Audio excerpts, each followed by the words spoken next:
Chapter 1. Into the Unknown.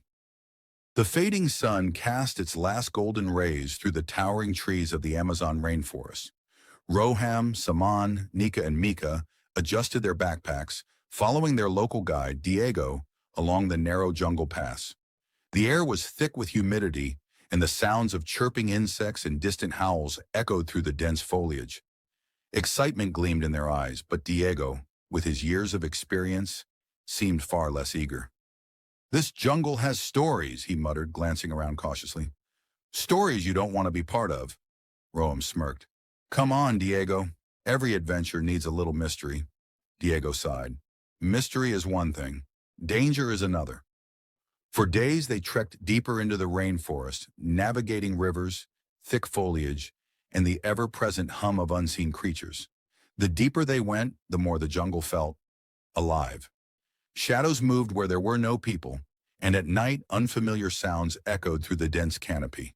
Each night, they set up their tents and took turns keeping watch. Diego insisted on maintaining a fire, even though it was unbearably hot. "It's not just for the jaguars," he explained. "There are other things in this jungle." Nika raised an eyebrow. "Other things?" Diego hesitated. "Things that shouldn't be here." The group exchanged uneasy glances but eventually dismissed his words as superstition. After all, they had come for adventure, not ghost stories. The hidden path. On the third day, the forest changed. The towering trees grew even denser, their twisted branches forming an almost impenetrable canopy above. The sunlight barely reached the ground, casting eerie shadows that seemed to shift and slither. The air grew still, thick with a strange, almost electric tension. That was when they found it, a hidden path. It wasn't on any of their maps, and it looked ancient, overgrown with vines yet strangely well-trodden.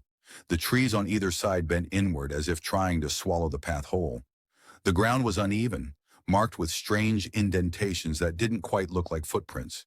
Diego's face darkened the moment he saw it. "We stick to the main trail," he said firmly. "No detours." Mika frowned. "But this could lead to something amazing." "Or something dangerous," Diego countered. "Just a quick look," Roham suggested. "We won't go too far." Diego clenched his jaw. "I'm telling you, this is not a place you want to be." But their curiosity was stronger than his warnings. Without waiting for Diego's approval, Roham stepped onto the hidden path, and one by one, the others followed. Diego hesitated, muttered something under his breath, then reluctantly followed. Deeper into mystery. At first, the path seemed no different from the rest of the jungle. Thick roots jutted from the ground, forcing them to tread carefully. The dense undergrowth rustled with unseen creatures. But as they ventured deeper, the atmosphere grew unnatural. The jungle was too quiet. The constant hum of insects and distant animal cries had vanished. The only sound was their own footsteps crunching against the damp earth. Even the air smelled different. Less like vegetation, more like something old and forgotten. "Does anyone else feel like we're being watched?" Nika whispered. Mika laughed nervously. "Come on, don't start that." But they all felt it. An invisible presence, lingering just beyond their sight. Then came the sound, a deep, reverberating hum.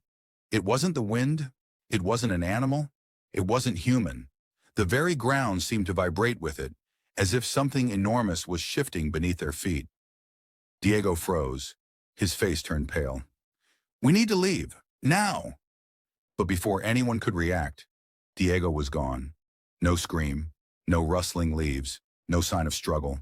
Just vanished. A wave of cold dread washed over the group. "Diego!" Roham called, his voice shaking. Silence. Mika turned in circles, scanning the trees. "He was just here." How could he just disappear? Something moved in the corner of their vision, a shadow darting between the trees. Then the sound came again, louder, closer, and this time it was calling their name.